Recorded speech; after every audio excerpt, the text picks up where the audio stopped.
Hi, this is FOMCA Moments for June 2021. I want to give a big shout out to the Madison County Public Library. Thank you for posting FOMCA Moments on your website. Um, I have Jenny and Pia here with me today. We're going to be talking about Miss Pia Cash and the work that she is doing for FOMCA, which we're very excited about. Before we get into that though, um, I encourage you to navigate to the FOMCA website. We have several exciting things coming up on that website and important information. There is a pet vaccination clinic that will happen. Dr. Sheldon and the folks over there at French Broad Mobile Vet will be in charge of this event. It's a microchip clinic on the island in Marshall. It's July 17th from 10 a.m. to 2 p.m. Please make sure that if you show up, that your dog is leashed and your cats are in crates.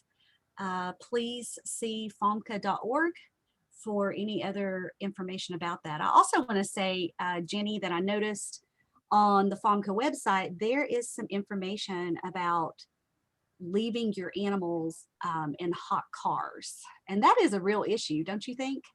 Yes, that is a real issue. So we just wanted to encourage people at this time of the year, please do not leave your pets in the car.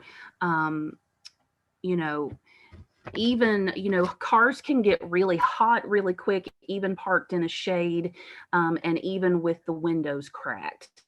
And so I know that we see, a lot of unnecessary deaths through the year, from children and pets. So we just wanted to mention a little safety reminder, don't you think, about Yeah, that? and there's also a chart on the website. I'm not sharing my screen right now, but there's a chart that shows how many degrees hotter it is inside a car. So yeah, avoiding tragedy there and keeping our best friends safe. All right, we're going to move on now to Miss Pia Cash. And Pia is joining Friends of Madison County Animals. And Pia, tell us a little bit about your position. And I have to say, when you sent pictures of your experiences to me earlier today and I was getting them organized, wow, talk about piercing your heart. Of course, for my heart, it is animals and kids, and you have a history of helping both. Yeah, thank you for having me, Lachey and Jenny. Yeah, I have a history with Friends of Madison County Animals. I was on the board and volunteered back in 2015, 2016, and always had a lot of respect for this organization. And as a resident of Madison County for the past 11 years, obviously I want to be working with people and their pets in this community. So I was really excited to start a new position of program coordinator for Friends of Madison County Animals this month. And basically, FOMCA already has a lot of great programs, but they really needed someone to kind of oversee and be the glue to hold those programs together, and also build the volunteer base. So that's kind of one of my first goals, working with Friends of Madison County Animals, is to, get some more community support in the form of volunteers, working with other nonprofit organizations in our community, and also, donors. And I think I'm excited to take that on. I think it's going to be very great to meet everybody. So my background, I started working in animal welfare 15 years ago.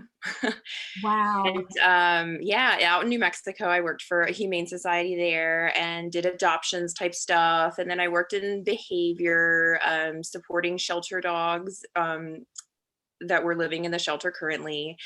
And after taking some time off to have children during that whole time, we fostered a ton. So we're, still supporting local shelters. I had the opportunity to start working in a neat program called Community Solutions at Asheville Humane Society. And that was in 2016. And basically what we did is it's a community outreach program, and we provided services and support to underserved parts of the community, to help prevent relinquishments to the shelter, but also just to keep people and their pets together when they were, having a tough time. And that helped kind of increase the health and the wellness of the community by supporting pets as well as people. And the biggest, most unique part of that program was the community outreach. So we were out in the community more than we were sitting in our offices, and just knocking on doors, talking to people, introducing ourselves. And over time, as we built trust in these communities, we started to offer services like spay neuter, vet assistance, free pet food. These are all services that Friends of Madison County Animals also offers. And also veterinary care, which is a big need. So here are some photos of just different people that we met working in most of these photos are in like West Asheville area, like D Review and Housing Authority communities, such as Pisgah View, which is where we spend a lot of our time working. Yeah, I spent many years of my teaching career teaching at Johnston over there. And I just have to say, these pictures really struck me. This man's face with a smile, and talk about a way to people's hearts. Many of these images are so powerful. I love that picture. Yeah, I mean, we just found that people warmed up very quickly to us when we just, asked them about their pets. I mean, that's something that we both have a shared love for. So it really can bridge the gap when meeting new people in new neighborhoods. And a lot of times these are some of the most loved pets. The owners absolutely care for them, but they, hit a rough patch or they need a little bit of extra support to provide the care for their pet. And we were really happy to be there to support them in that way. I think it's a testament to communities benefiting so much from like organizations like FOMCA. It just helps. It's a win-win situation. You said you were helping to keep the dogs out of the shelter. Yeah. So, yeah, that's something that I feel pretty strongly about, and especially over the years, is just really honoring and preserving the human and animal bond. There are so many mental health benefits and physical benefits too, getting outside and having a routine, but definitely mental health benefits to pet ownership, especially for children and elderly caregivers. And it, in the end, it is less expensive for us to help an owner keep their pet than for that pet to be surrendered to the shelter and the shelter have to care for that pet in-house for a length of time and then have to, find it a new home. So it really is rewarding to support people if they had hard times so that they can keep their pet all, until they're old and they spend their whole life with one family.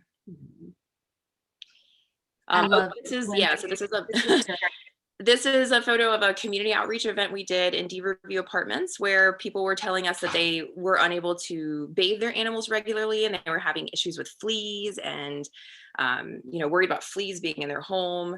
And in addition to providing flea and tick preventative, we set up a dog wash day where the deal was the owner had to wash the dog with us together. We weren't just going to wash their dogs for them. And it was so much fun. We had kids out, we had music, and we all got a little wet, but it was a hot day and all these animals left shiny and clean. And it was just a great way to meet people in the community. I would love to do something like this in Madison County. I can tell you so many kids that this would be the highlight of their summer in many ways. And I just think that would be so fun. And I definitely want to talk to you more about these possibilities. Yeah, instead of a car wash, do a dog wash. You could even throw in some donations.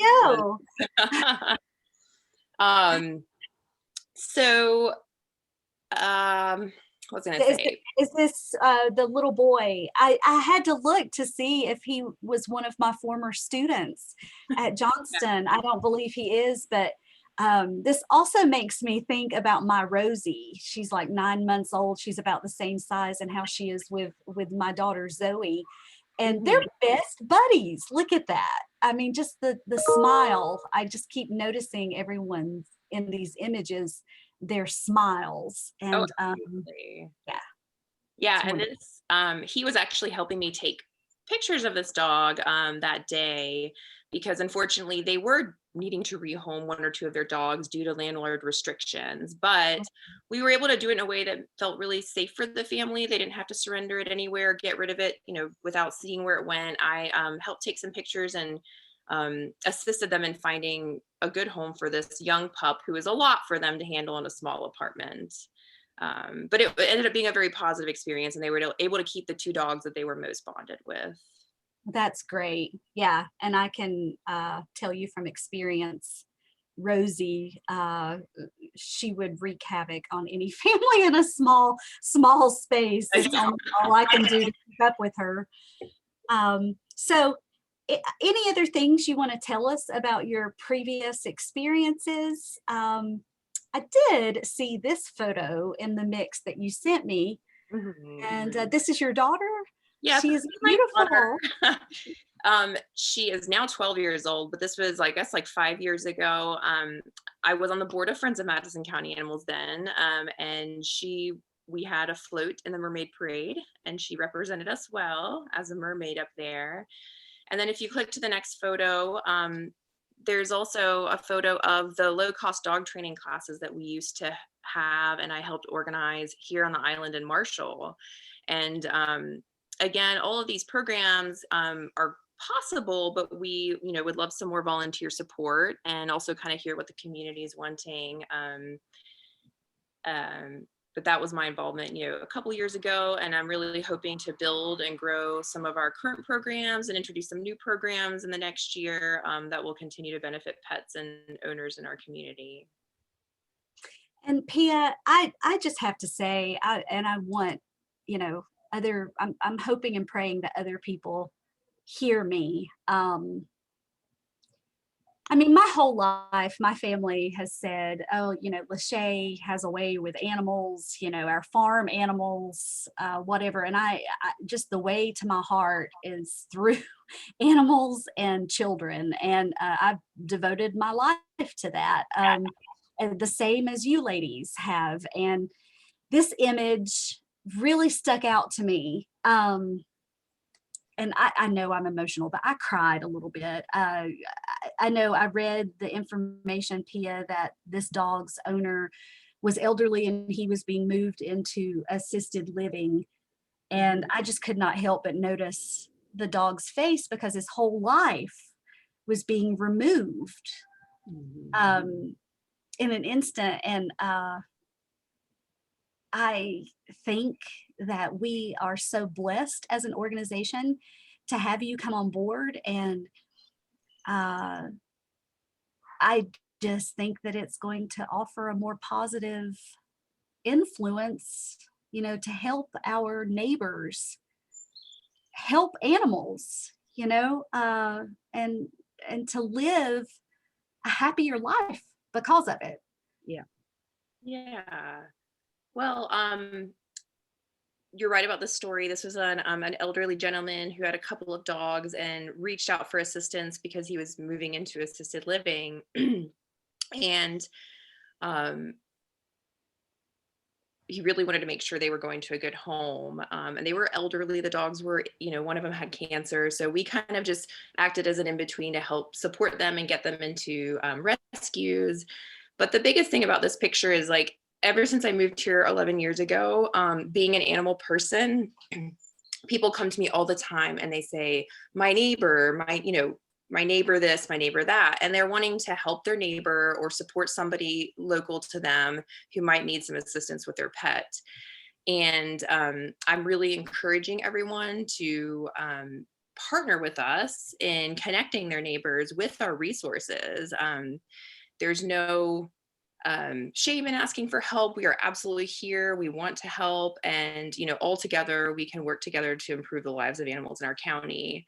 And that's, what someone reached out on behalf of this gentleman, and it was a positive outcome in the end. And part of that is at the end, of course, I am going to be reaching out and trying to engage some more volunteers for our programs. We have a lot of animal lovers in this community that I know would do a great job with us. Two of our volunteer jobs that we currently have are for our spay neuter events. Every 2 weeks, we have 2 mornings where we need cheerful faces and to come wake up in the morning and come help us load and unload animals for our spay neuter event, which is very important for our community. We also are going to ramp up our trap neuter release program for community cats and feral cats in our neighborhoods. And we're looking for volunteers to assist with that. And then also, if you're not really available to come, to events or come to our office, we also have some different volunteer opportunities that are remote that can be done, such as data entry or phone calls. And I'm happy to connect with you about those opportunities as well.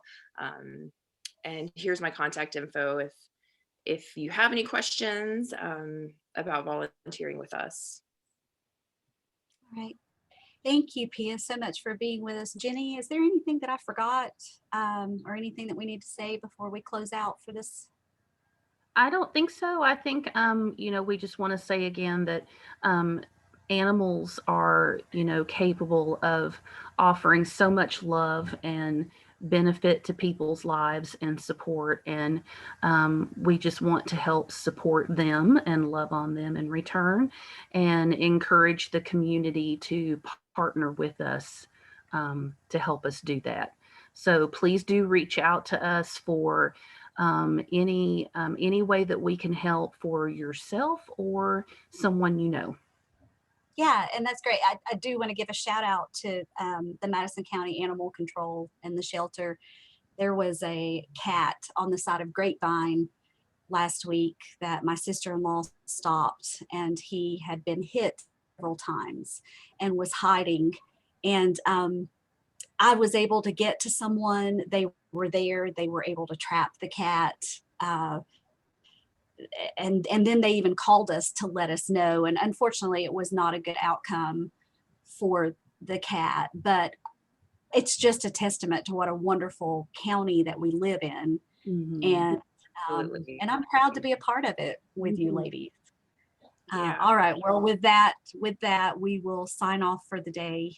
Let me stop my share.